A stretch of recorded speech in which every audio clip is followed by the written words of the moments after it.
Jen, and I have my whole park ranger get up on today because I wanted to talk to you about one thing that is so important to me and to engaging people in the national parks when you take your families there.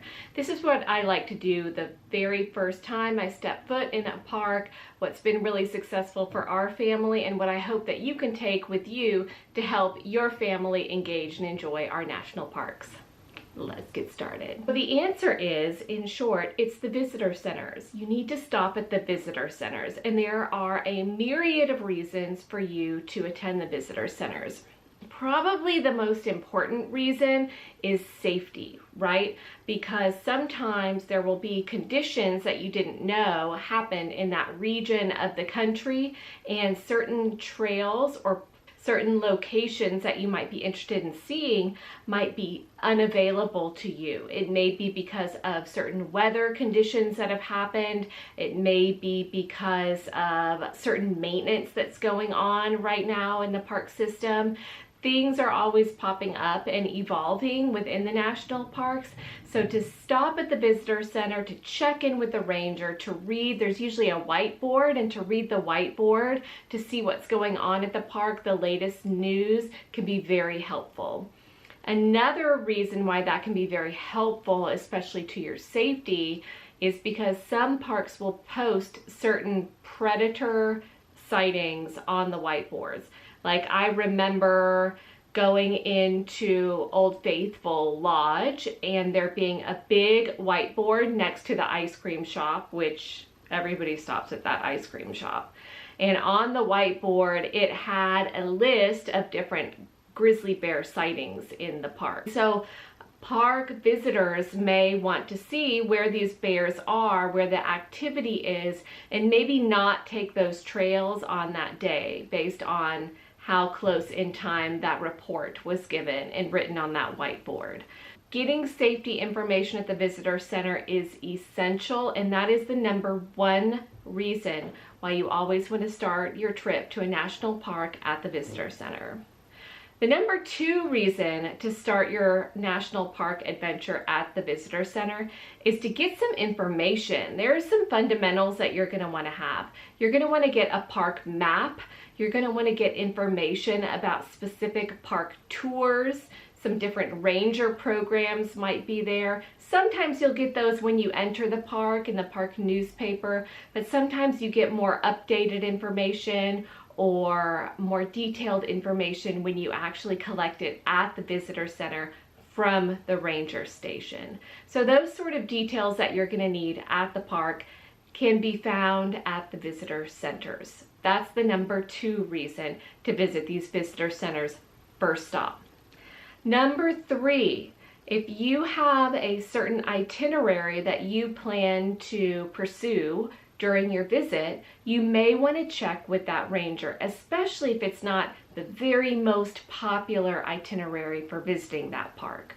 For example, our family wanted to visit the Great Gallery. These are pictographs that are hundreds of years old. They are in Canyonlands National Park. However, they're in a very remote area of the park. When we Googled this area of the park, it indicated that the drive out might be an hour or so.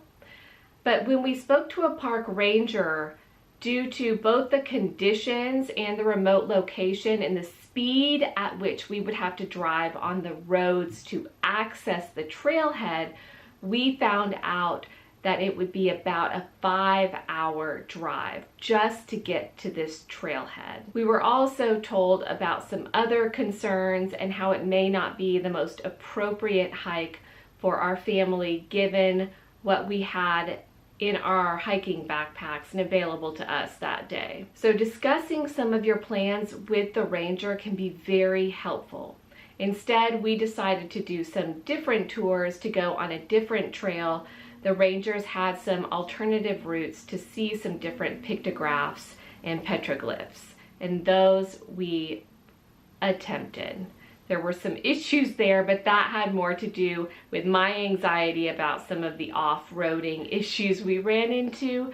But The alternatives that the Rangers gave us were fantastic options, and some that we hope to pursue again this upcoming trip that we have to Arches and Canyonlands National Park. The number 3 reason why you're going to want to stop at the ranger station first thing as soon as you enter the park is to engage your children in some sense of curiosity and wonder about the park. Many of the visitor centers have exhibits within those visitor centers that are intended to engage young audiences. Many of them have interactive exhibits, or they'll take some of the highlights from the park and create exhibits from those. Even if they don't have the money to pour into these fantastic museum-like experiences, have topographic maps that kids can look at to have a sense of where they are and get oriented about location in the park. The 4th reason you're going to want to start your trip at the visitor center is hopefully to pick up a Junior Ranger packet. Our family are big fans of the Junior Ranger programs.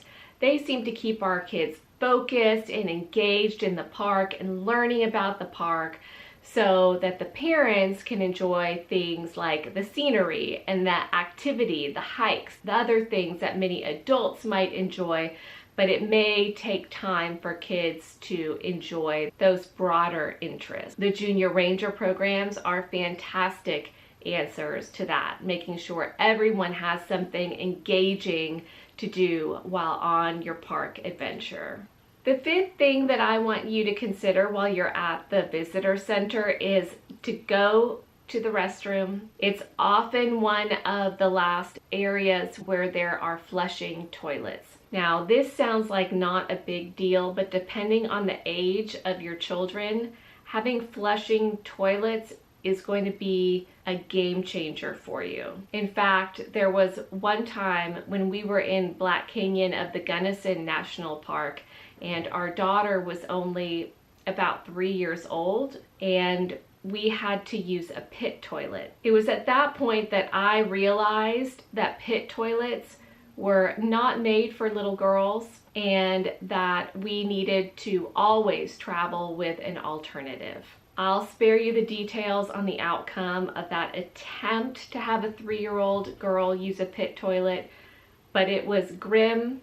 It required a lot of cleanup, and it is a challenge that I will not accept again at any point in my lifetime, and I will always have alternative restroom opportunities and solutions.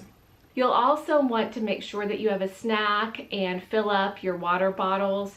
The visitor centers can be great opportunities for that, just to check your supplies, to get some pictures. There are always great photograph opportunities there at the visitor centers, and there's always a gift shop. It's a great time to spend a little bit of your souvenir money in a place that the money goes to a nonprofit that will go to sustain the park resources. And I know my family always enjoys getting a little trinket here or there. My daughter likes magnets. I like the stickers. Sometimes you can find some great books that you didn't have already on your list.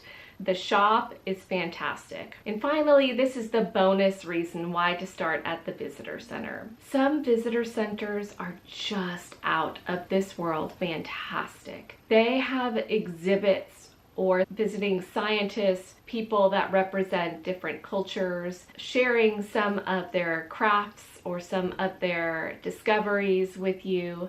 And it would be a delightful surprise to run into that, to do a little bit of extra learning that you didn't expect. It can be a lot of fun. And those surprises when you walk into a visitor center can really change your experience for the day or your entire trip to a national park.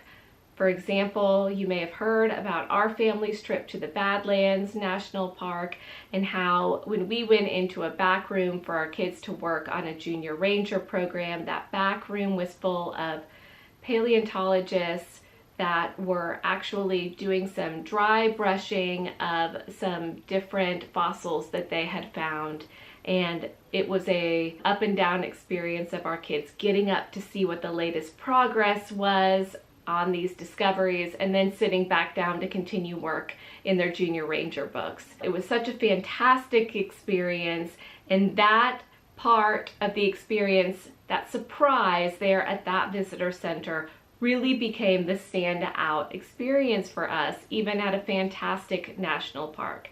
So you never know what you're going to run into, but I definitely encourage you and your family to stop first at the visitor center, get some information, get a snack, go to the restroom, see what's going on, get a sticker or a magnet, and then go forth and have a fantastic journey into your national park. I hope to see you there. Thanks for joining us.